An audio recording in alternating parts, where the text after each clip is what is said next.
Assalamualaikum warahmatullahi wabarakatuh. Selamat siang pendengar Pro 1 dimanapun Anda semuanya berada. Jumpa kembali dalam program Ala Dokter Pro 1 RRI Jember. Dan siang hari ini kita mengudara untuk temani Anda sambil beraktivitas siang ya. Bersama saya Nizar Sufi, pendengar, kita punya obrolan berkaitan dengan bagaimana cara mencegah kanker serviks pada wanita ya. Selamat siang dokter, Siang, Assalamualaikum. Waalaikumsalam warahmatullahi Iya, wabarakatuh. gimana kabarnya dokter, sehat ya? Sehat, alhamdulillah. Oke, ya dokter, ini menarik sekali tema kita di kesempatan ini, spesialis kita tujukan untuk para wanita juga Ah, ya. betul. Oke, ini sebenarnya targetnya kalau kita ngomongin soal kanker serviks, ini apakah remaja wanita atau yang sudah berkeluarga atau siapa sih dokter? Oke, mungkin kita balik dulu ke cerita serviks itu apa gitu ya. Sebenarnya mungkin banyak pendengar satu juga yang mungkin masih awam sama kata-kata serviks ya. Kalau kata-kata rahim, mungkin semua pasti tahu ya. Tahu, Rahim, organ penting pada seorang wanita, tempatnya mengandung ya. Nah, rahim ini dia kalau kita ibaratkan kayak botol ya. Rahim itu botol, kemudian lehernya itu si serviks ini. Jadi serviks itu sama dengan mulut rahim, atau juga orang awam juga banyak yang menyebut dengan leher rahim ya. Nah, si serviks ini di situ tempatnya. Memang ya hanya wanita yang punya ya, karena pria nggak punya rahim.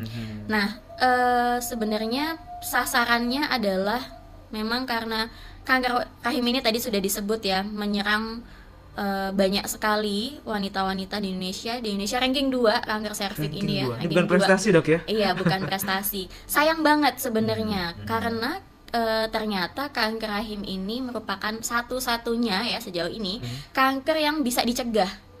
Karena pertumbuhannya tuh lama banget dan jelas sekali perjalanannya.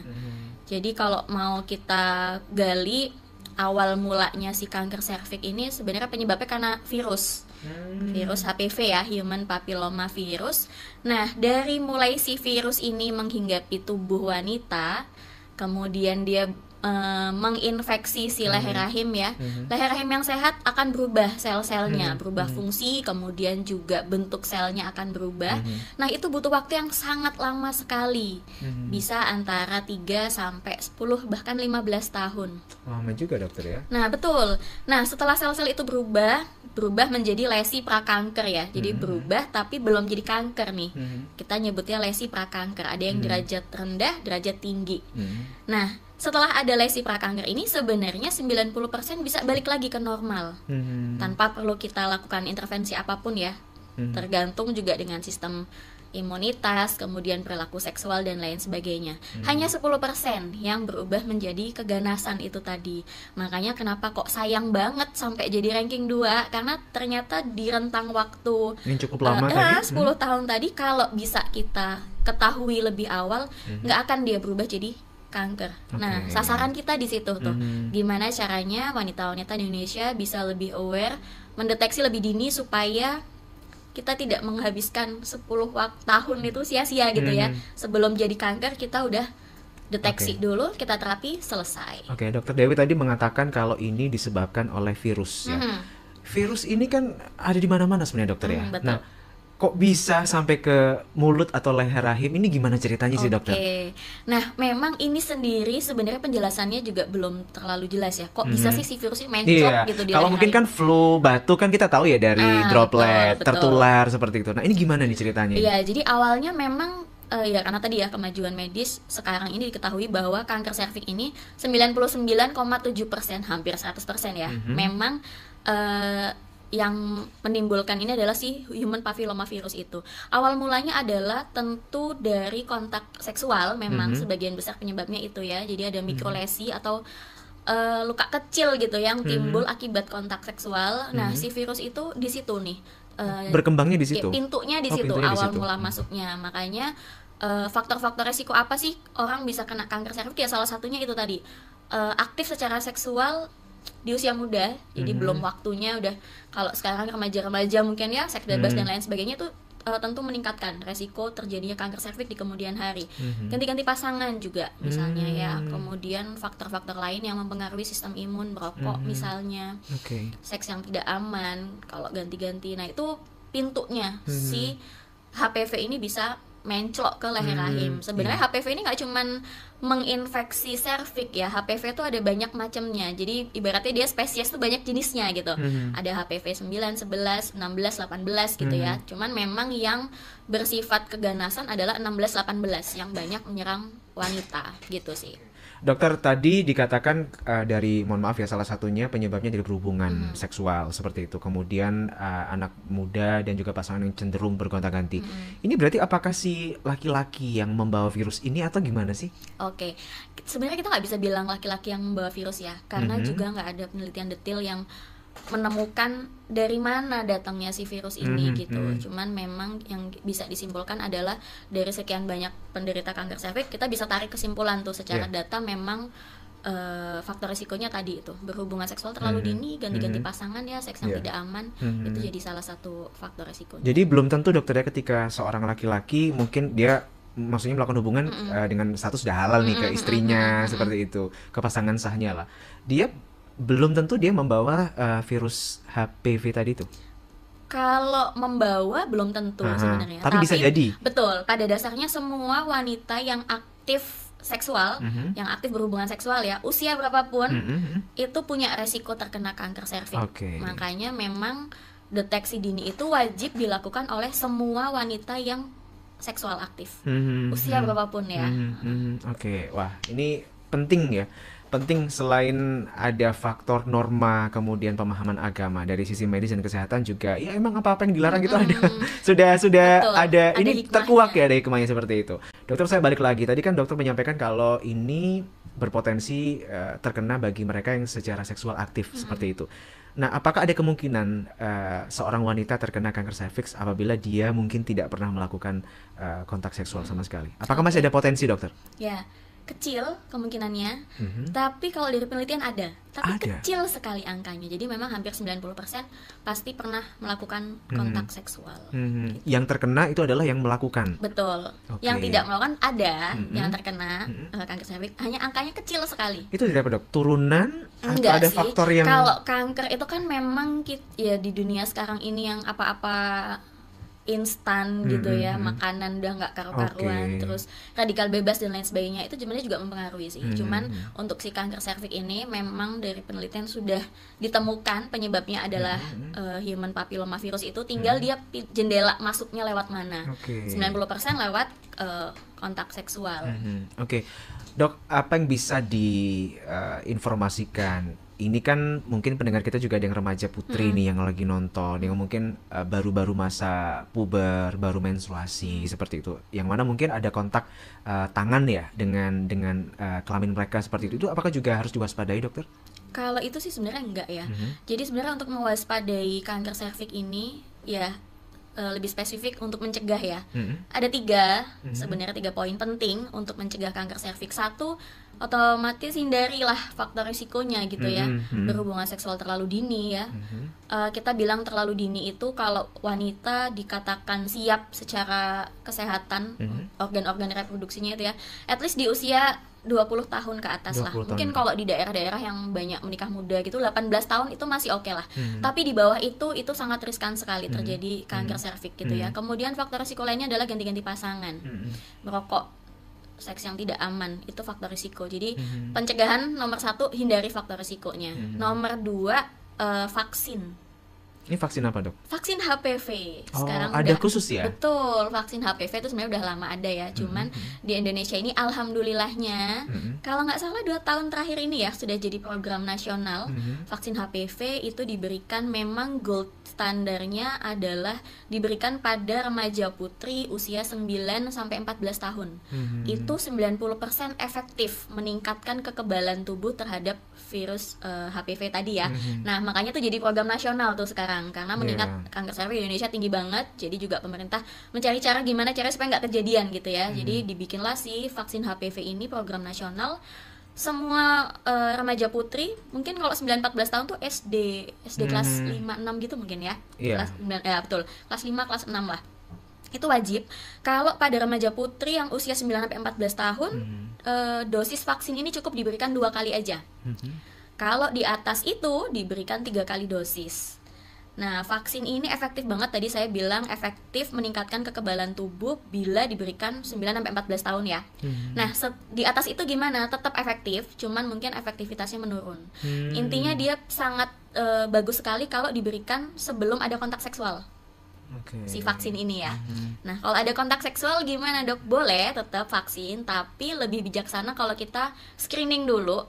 Jadi pap smear dulu atau IVA test dulu ya, untuk melihat apakah udah ada infeksi HPV-nya atau belum, udah ada lesinya atau belum. Kalau aman tetap mau vaksin silahkan. Tapi pada dasarnya tadi kalau sudah vaksin, langkah pencegahan yang ketiga tetap screening. Screening untuk tadi ya mendeteksi kemunculan lesi-lesi prakanker itu tadi. Nah, screening sendiri ada banyak cara. Yang paling mudah memang IVA test, inspeksi visual asetat. Jadi IVA test itu dikerjakan dengan cara wanita posisi litotomi ya, berbaring terus kakinya disangga itu ya. Kemudian petugas kesehatan akan mengoleskan asam cuka di leher rahim. Kemudian kita lihat adakah perubahan warna di situ. Kalau ada ini nggak perlu warna, dilakukan sendiri ya dokter ya? Nggak bisa dong. Jadi harus ke petugas kesehatan ya. Kesehatan ya, dan jangan coba-coba juga ya. Iya betul. Nanti Padahal diberitahu gampang caranya. pakai asam cuka yang kita pakai masak sehari-hari, asam cukanya itu. Jadi mudah sekali sebenarnya. Tinggal dioles aja, kita lihat ada perubahan warna atau enggak. Kalau ada perubahan warna berarti kita curigai. Ini maksudnya perubahan warna dari leher rahimnya ya? Betul. Bukan cukanya ya? Bukan cukanya.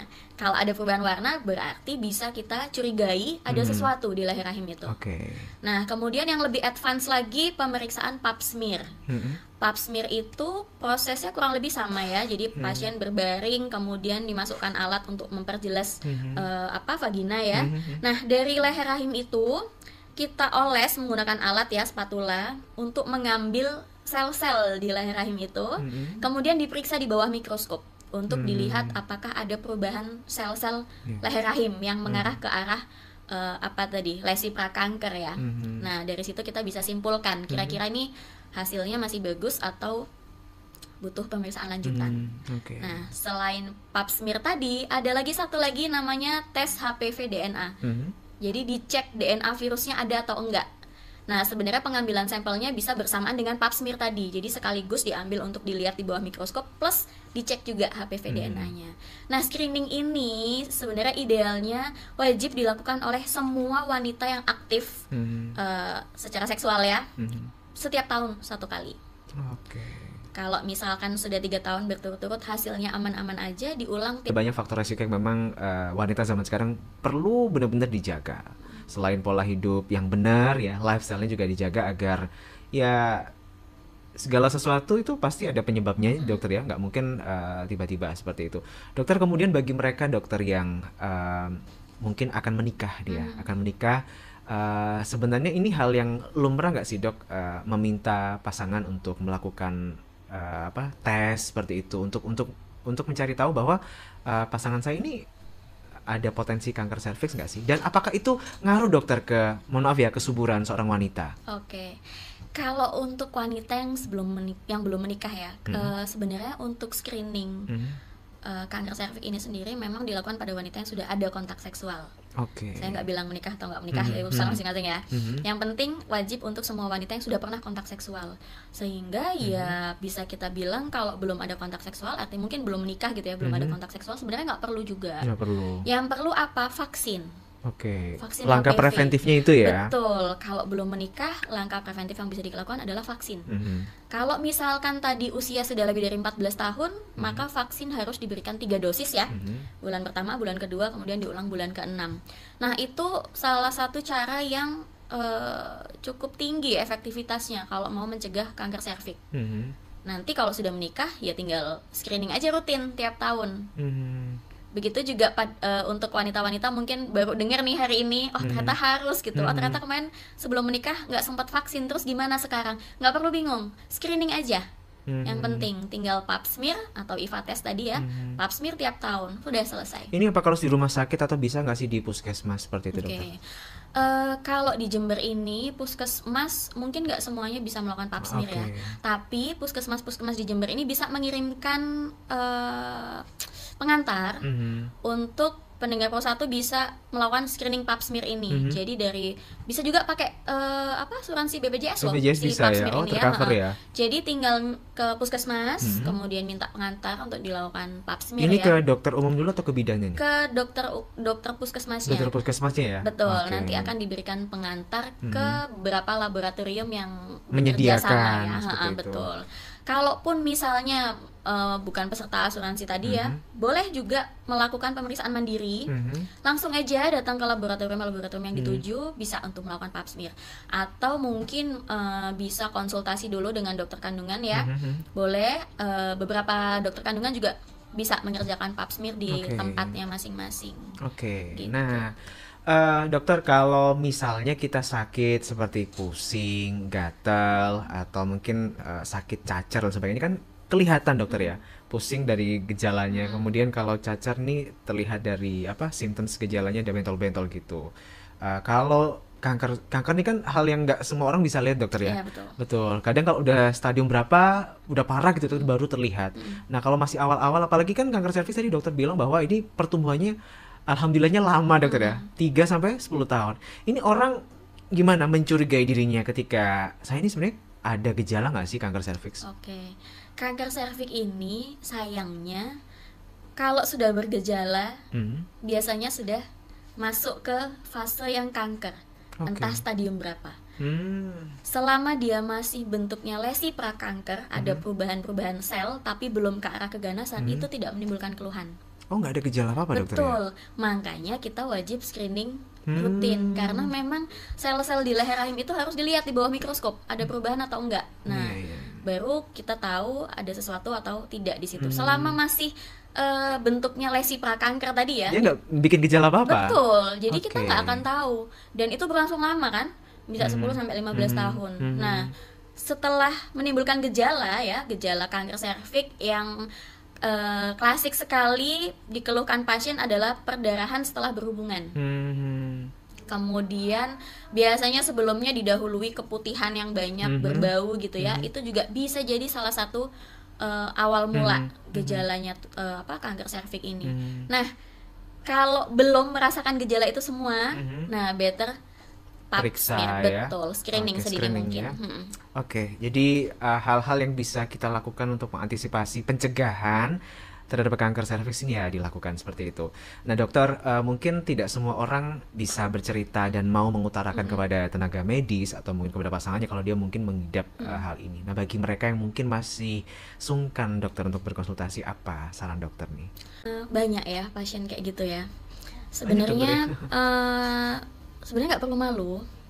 Mungkin yang harus kita ingat adalah bahwa kanker serviks ini kalau ketahuannya itu lebih dini, itu meningkatkan angka kesembuhan, meningkatkan kalau masih ketahuannya di lesi prakanker ya, itu angka kesembuhannya tinggi.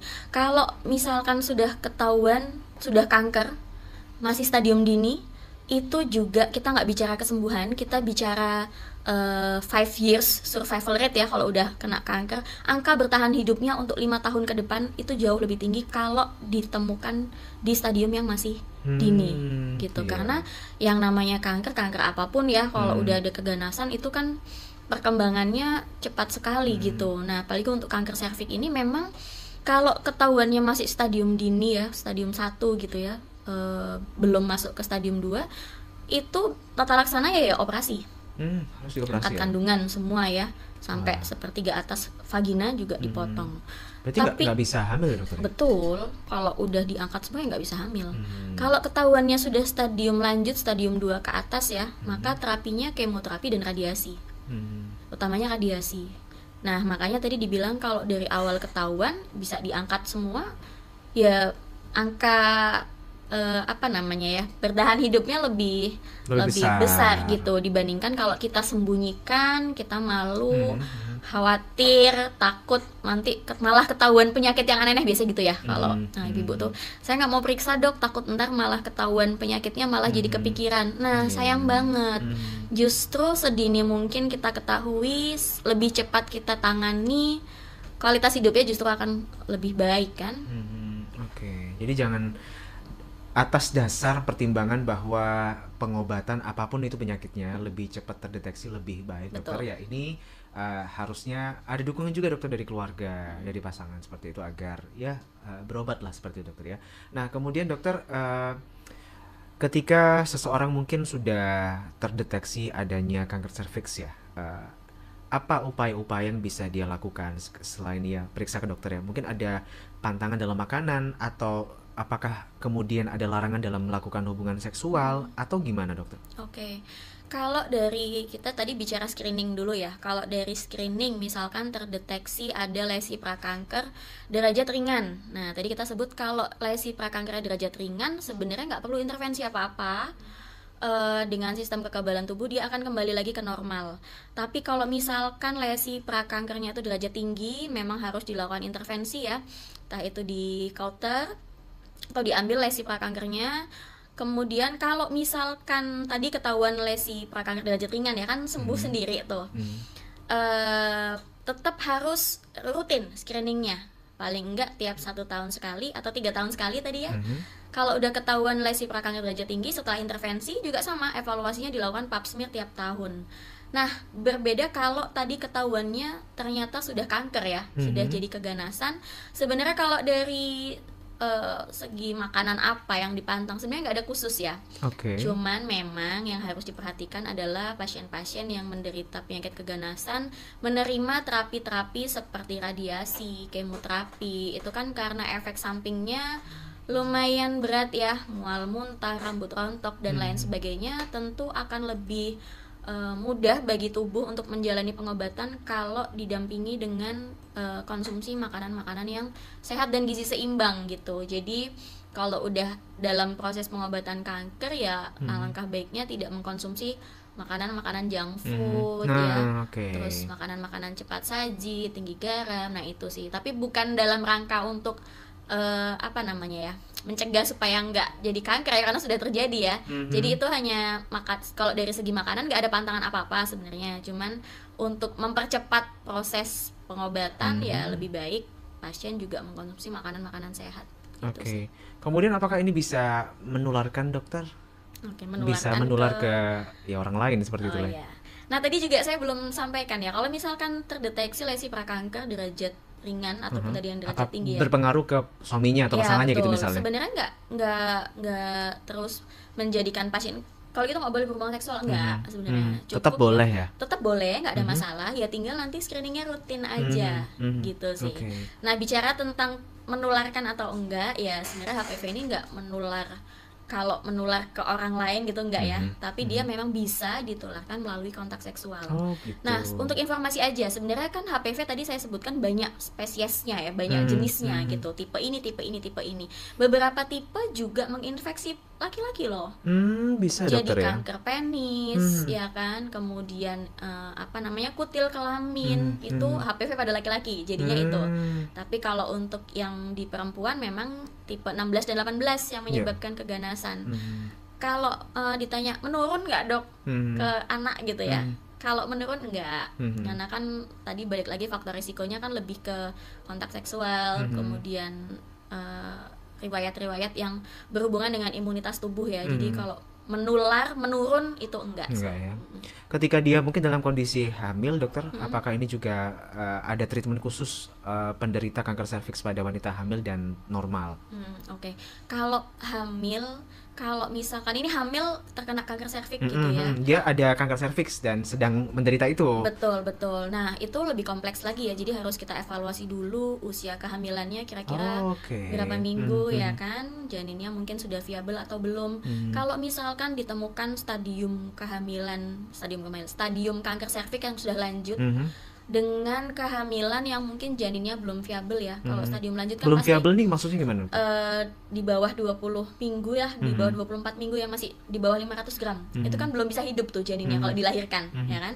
Nah, maka kita harus pertimbangkan mana yang lebih mengancam nyawa ibunya gitu ya. Dia harus milih gitu dokter ya. Kalau misalkan stadiumnya sudah lanjut ya, kalau pengobatannya ditunda, radiasinya ditunda, itu kan otomatis akan memperberat progresivitas kanker pada pada ibunya betul. penderitanya ya. Heeh. Oke. Kecuali kalau memang pada stadium yang awal-awal gitu ya, yang kita perkirakan mungkin kalau kehamilan ini dibiarkan sampai lahir, bayinya dilahirkan baru di treatment, ya itu nggak ada masalah. Cuman memang itu lebih kompleks lagi dan membutuhkan penanganan banyak ahli, yang nggak hanya ahli kehamilan aja, fetal maternal, tapi juga dari spesialis onkologi Baik. juga.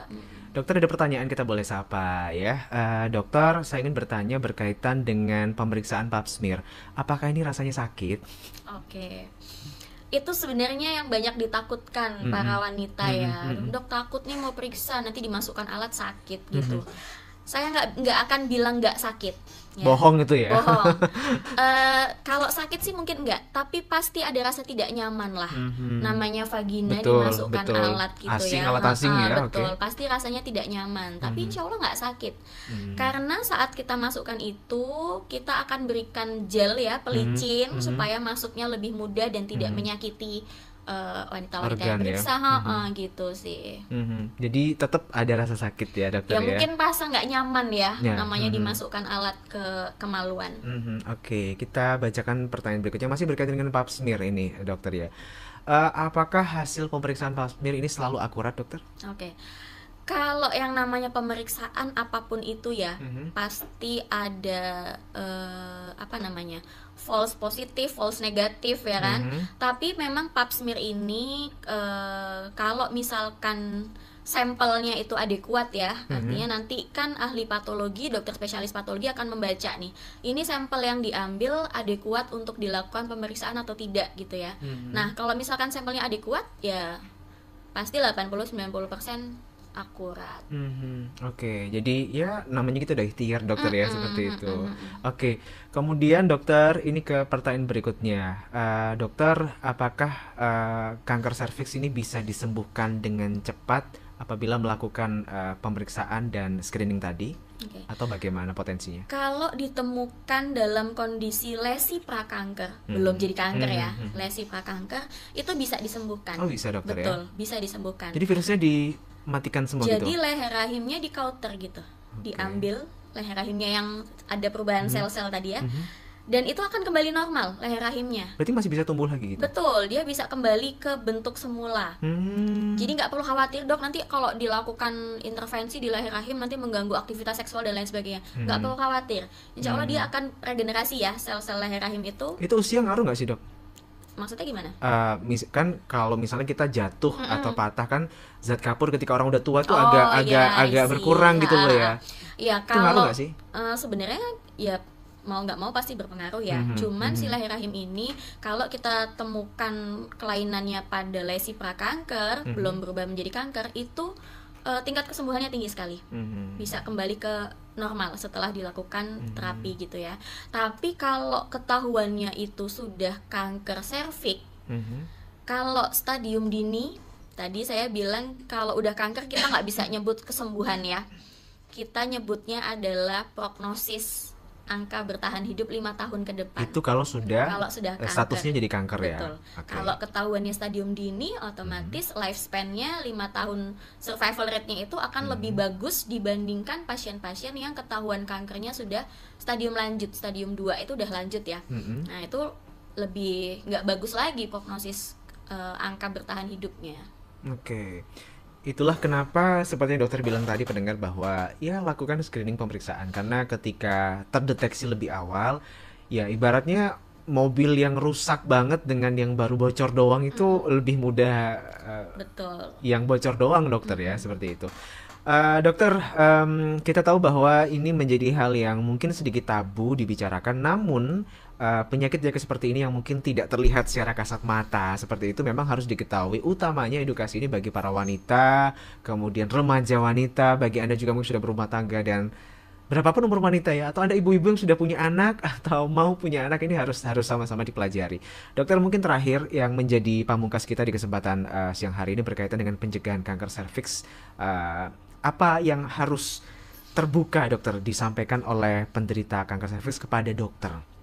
Oke, kalau yang harus disampaikan ya, kalau udah kanker serviks sih sebenarnya tinggal kita jalani rangkaian pengobatannya aja ya. Opsinya itu. Betul, tapi yang mau saya tekankan di sini kepada semua pendengar Pro 1, baik wanita maupun laki-laki ya, ajak, ayo, yang punya anak-anak perempuan, ayo vaksin. Cek di sekolahnya masing-masing apakah program vaksin HPV nasional ini sudah sampai di sekolah masing-masing ya. Kalau belum, kalau misalkan ada rezekinya, ayo diusahakan anak-anaknya semua vaksin. Kalau misalkan punya anak perempuan belum menikah ya, meskipun usia sudah lebih dari 14 tahun, nggak apa-apa, masih efektif untuk dilakukan vaksin. Dan untuk yang udah ibu-ibu nih, udah menikah mungkin bertahun-tahun, udah punya anak banyak gitu ya, nggak perlu bingung belum vaksin. Yang penting untuk ibu sekalian adalah ayo screening. Ayo screening, paling enggak 1 tahun sekali ya, pap smear atau IVA test, atau kalau bisa juga didampingi dengan pemeriksaan HPV DNA tadi. Insya Allah itu bisa jadi langkah preventif kita mencegah kanker serviks. Oke, kalau bagi suami nih dokter, apa bentuk support yang bisa dilakukan? Kalau mungkin kadang-kadang wanita tuh condong lebih down, lebih mudah stres seperti itu. Bagi hormonnya juga naik turun seperti itu, di mana dokter? Kalau untuk suami-suami ya tadi ya, minta supportnya aja untuk ayo diajak istrinya.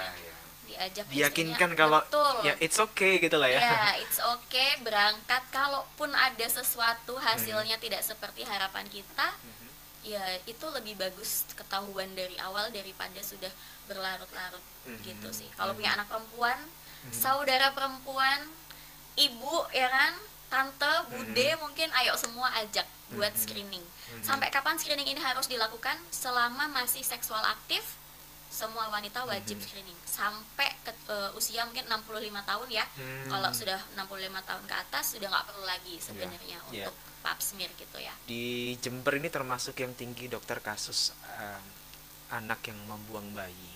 Seperti itu. Bahkan beberapa waktu lalu kita sempat mewawancara, ditemukan bayi yang dibuang di sungai seperti itu. Apa pesan dokter bagi remaja-remaja putri yang kan ya emang kita mengakui itu wajar, setiap orang itu punya ada masa pertumbuhan seperti itu, dia mengenal dunia seks dan sebagainya. Namun yang perlu diwaspadai adalah penyakit itu akan mengintai seperti itu. Apa dokter yang bisa berikan untuk remaja putri yang saat ini penasaran dengan dunia seks, dokter?